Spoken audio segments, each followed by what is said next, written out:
সেখানে ইডি এই ধরনের কোনো আচরণ করতে পারে কিনা সেই প্রশ্নটা তো উঠবে।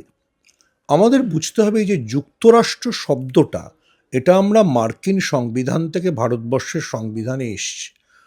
মার্কিন যুক্তরাষ্ট্রে এখন যে লড়াইটা চলছে, ভারতবর্ষ ঠিক সেই লড়াইটা।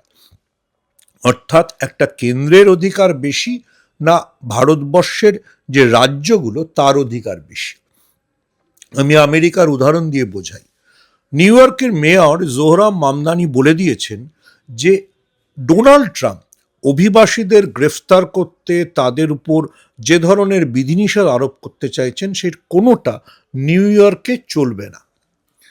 তাহলে কি উনি আমেরিকার ফেডারেল স্ট্রাকচারকে ভাঙলেন? না, উনি পরিষ্কার বলেছেন এটাই নিউ ইয়র্কের ল।